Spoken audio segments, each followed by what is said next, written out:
Maxxansi jalarraa kataayee dandaati. Gubbarraan ammoo Jawaar Mohaammed gubbarratti barreesseetiin sheer godhe. Jawaarii fi taayee dandaa waliin hojjetaa jiranii. Akkamitti waliin hojjetan isin yaadachiifna isinii lameen kun maal walii taatan ka jedhusi hedduu takka sooshaal miidiyaa kanarratti qoodamaa jira. Waan haala yeroo wajjin wal qabatee jira. Gaafiin ogeeyyota fayyaa qofatti dhaabbataa hin jiru haga poolisiititti kan milishaa hooyoomi ka jedhu gaafiilee komantii jalatti barraatiin jiru. Mee waan deemamaa jiru. Yaadota faallaa kanama sadii wal dura duubaan isiniif dhiyeessa. Ana Abduu Mobaala Biraahi bagara deebiidhaan gara chaanaala kiyyaa dhuftan isiniin jira. Mormiin ogeeyyota fayyaa kan doktoroota guutuu biyyattii keessatti bakki gartee duraan duubatti harkifatellee guutuu biyyattii keessa mormiin bal'inaan itti fufeetti jira jechuudha. Biyya keessa ammoo akka gartee walgahiin waamamaatiin jiru barsiisotallee ogeeyyota fayyaallee jechuudha. Waan ammoo kana qofattis dhaabbataa hin jiru jechuudhaan poolisiinis lullee nuquba qabaadhu nutis kunoo akkanatti miidhamaa jirra kondominiyeemii isiniif binna jedhanii mallaqa nurraa guuranii haga ammaatitti bakka buute agarree nuufillee sagalee tahee ka jedhu ergaa karaa keessaatiin poolisii irraa ergameef jechuudhaan kan inni irra maxxansa keessa agarree jira jechuudha Jawaar Mohaammed. Jawaar sekondiidhaan maxxansa mantanaa akkaataa gartee ergaa keessaan ergamuuf kan keessattuu ogeeyyota fayyaa irraa isa dhaqqabu jechuudha. Kun ammoo namoota garii biratti akkamitti gartee Jawaarii walii hidhata ka jirus qe'in illee itti fufeetti jira. Jawaar waa'ee ogeeyyota fayyaa keessaa maaliif harkan baafanne? Gaafiin ogeeyyota fayyaa mootummaa gaafataa jiranii maaliif siyaasa godha? Maaliif ogeeyyota fayyaa keessaa inni harka galfatee dubbii tana maaliif laaqaa? Jawaar irraa deebisaan barbaadanii isaan mootummaarraa deebisaa barbaadan ka jiru. Jawaar garuu tana dhagahaa hin jiru. Inumayyuu amman tana babal'atee doktoroota qofaa miti barsiisota qofaa miti bakka garaagaraa irraa hojjetan gartee nutilleen akkasumatti miidhamaa jirra sagalee nuuf taata ka jedhu ergaaleen garaagaraa itti ergamaa jira kan inni maxxansaa jiru irraa argaa jirru jechuudha. Akkasuma gartee viidiyoo kaleessa Mogosa waliin haasa'e irratti haga tokko isinii maxxansee ture kaleessa jechuudha Jawaarii. Kuni dhimma na ilaallatu inumayyuu dhimma kiyya. Gartee biyyi sun waa wal ajjeesuu fi diktaatarummaadhaan dagatamteefi malee seera gartee poolisii biyya tokko keessatti wannummaan ittiin wal mormanii fi wannummaan ittiin wal falmaniyyuu silaa waa'ee fayyaa kan caalu hin jiru. Waa'een fayyaa dhimma jiruu fi jireenya guutuu ilma namaa hundaati waan ta'eef mormiin isaanii waan amma gartee haaratti amma lafaa ka'e waa'ee siyaasaatii biti turtuu yeroo wayyaanee keessaa qabee hanga ammaatitti isaanii ammas kan akka hindeeffateetiin godhataa ka jiru beektota gurguddoo doktoroota anammoo sagalee ol fuudhee lallabaa fi jira beekamtii fi dhageettii qabutti fayyadamee kan waan hojjanne ammoo nama sana fi jedhamaa jira. Ani akka nama gartee siyaasaa tokkootitti dirqaman qaba yoo kanan hojjanne maaliin hojjadha kara biraatiin ani miidhamaa kamiifiyyuu shofeera haa taatu naggaatees haa taatu doktoroota illee haa taatu ka sagalee dhabe cunqurfamaa biyya san keessa jiru kamiifiyyuu sagalee ol fuunee lallabuun dubbachuufiin dirqama kenna ka jedhu dubbatee ture jechuudha viidiyoo san keessatti maxxansaalee garaagaraa fakkeenyaaf keessattuu amma taayyeelleen kanarratti dubbataa jira amma taayyeelleen Jawaaritti makamee ka jedhudha tokko gaafiin taayyeelleen duuba asirratti maxxansaalee garaagaraa qoodaa jira ammoo asirratti gaafiin doktorootaan Jawaarimmaan dubbateedhaaf yoo siyaasa godhan malee gaafii siyaasaati jedhee yaadu waa'ee jiraachuuti doktoroonni haqa isaaniiti dhugaa isaaniiti namni dhugaa doktoroota arguuf jiran kanarra BBC gabaase tokko yoo laaltan jechuudha. Doktorrittii tana Sumaalilaandi keessa hojjetaa turte. Doktorummaadhaan barattee eebbifattee ispeeshaalistii taatee biyya san keessa iddoolee garaagaraa keessa zooreetiin hojjechaatiin ture. Garuu jiraachuu dadhabee jireenyi natti ulfaateetiin Sumaalilaandi hargeysa dhaqee achitti hojjechaatiin ture. Afrikaa keessaa Sumaalilaandi biyya ogeeyyota fayyaatii fi kaffaltii gad aanaa kaffaltu keessaa isii tokko. Haa ta'u malee wanni ana achitti argadhuu fi kan Itoophiyaa keessatti kafalamuuf achitti kafalamu fardaa fi lafaa jette.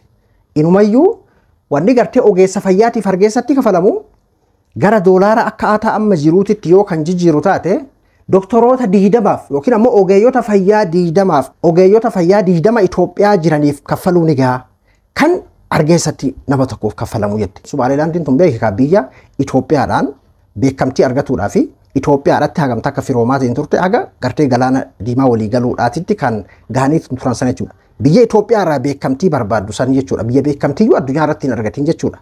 Biyya gartee cituudhaaf yaalii godhaa jirtu sanii jechuudha.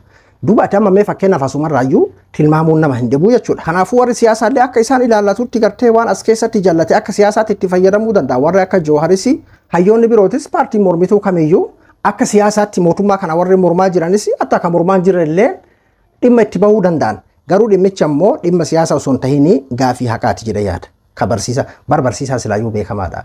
Osoo mana barumsaa keessatti odoo si barsiisuu barsiisaan ati irratti barumsaa fixaa osoo inni jaakeet sanii jijjiiran jechuudha. Jireenya akka uf bareerraa kun beeke waan amma yeroo abiyyi qofa eegalee miti gaafa wayyaanee irraa amman tana wanni daran ammoo rakkoo guddaa taate maalinni eegaa doolaarri firii akka gartee sadarkaa addunyaatti ta'ee gaafa san doolaarri meeqa akka turee fi amma dachaadhaan sanii ol jechuudha.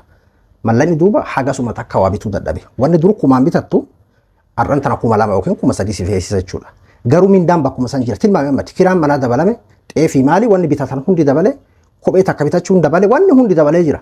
Isaan ammoo mindaan isaanii bakkuma san jira. Mee akkamit jiraatama fakkeenyaaf kanaafuu isaanii gaafii maqaati warri siyaasaa hojii isaaniitti waan ta'eef itti dabalamuu danda'an malee jechuudha. Tole hayyee waa'ee Jawaarii fi waa'ee Taayyee Dandaa kanarratti namoota hedduudha dhibbisaatiin jira sooshaal miidiyaa kanarratti jechuudha. Namoonni akka qoosaatti sheer godhan illee jira. Jawaarii fi Taayyeen akkamii walitti firoomanidha. Jalqaba Taayyeen gartee gaafa Jawaar eebba kitaaba hin gaabuudha biyya alaatiitti oofaa ture Ameerikaa keessatti doolaara kumaan bituu ifatti liivii irratti gartee dawwalateetiin hime.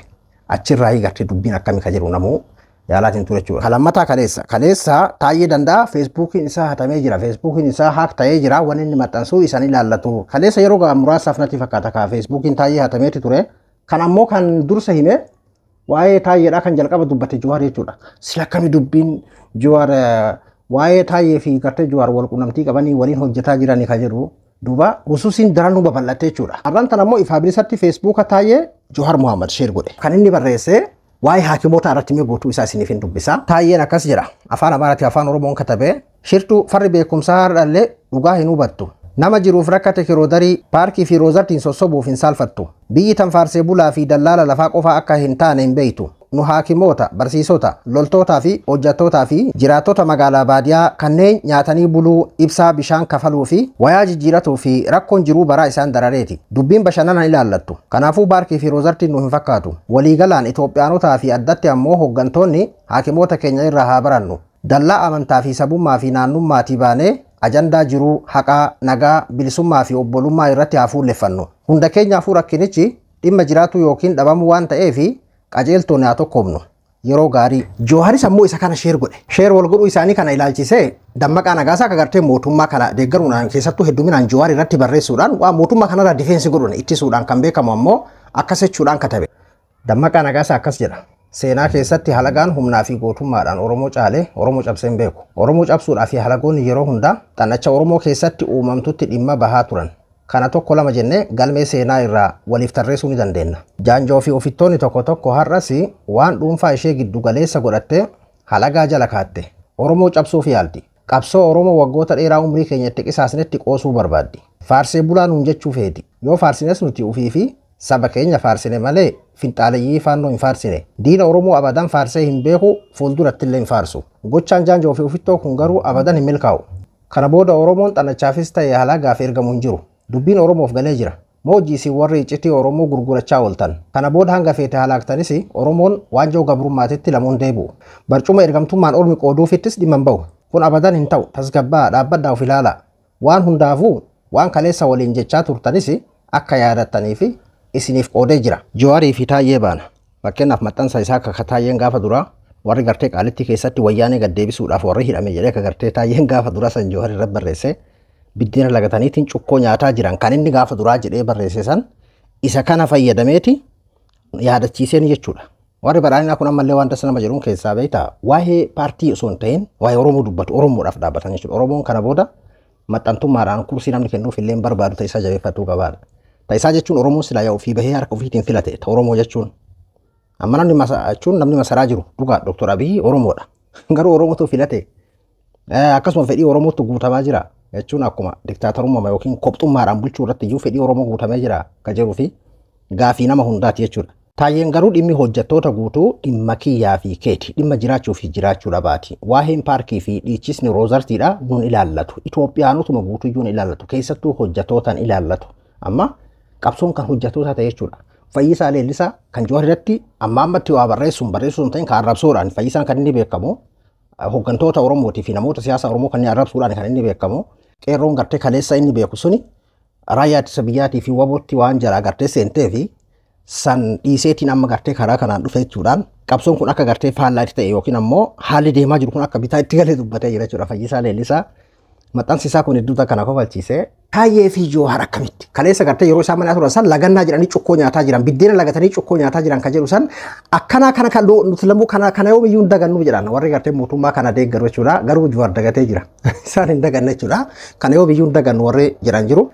kabira mo Yahya Bashir kan dhiheenya kan agartee miidiyaa irraa fagaatee tiin jiru inumayyuu sila maali biyya galee namoonni jiran illee jiru jechuudha siyaasa irraa fagaatee jira yoo guddatee guyyaa ayyaana qofa baga ayyaana isin ga'e jedha Yahya Bashir kan gartee hatta sababa inni siyaasa yookiin ammoo gartee mootummaa kana qeequun ala taa'ee qeequudhaatiin obboleessa isaallee aga sadarkaa rashanuutitti kan gahame jechuudha duuba Yahya Bashir ammoo akkas araara jechuudhaan katabe akkas jechuudhaan katabe Yahya Bashir burjaajiin Oromoon ilmaan isaatiin burjaajaa jiru hedduu nama yaaddessa agartuun egeree teenya ittiin ilaallu mooraa burjaajiidhaan golgamaa bulaa jirti. Qe'een Oromoo ilaa fi ilaameedhaan hatattamatti of keessatti araara buusuu yoo hin dandeenye dafnee fayyuuf hin jirru. Corroqa salphina kana fakkaatu keessa ciisee namni Oromoo kamuu waa'ee guutuu biyyattii irratti dubbachuu hamilee kamiin tahaa. Keessi keenya saaxilamee akka halagoota biratti xiqqaannee fi tuffatamnee jirru silaa beekne dafnee fala walitti goona. Carraa amma jiru dabarsinee akkanumatti quba funyaan wal kaa'aa deemuu filanna taanaan kan nu eeggatu gaabbiidhuma hin qabne ta'a. Waluma yaadachiisuufi. Siyaasaan amma namoota gartee duraan jibbanii aboodan taasiseetiin fi jireenya keenya jiraanna jiranis waan ufitti hawwataa jirtu fakkaatti jechuudha.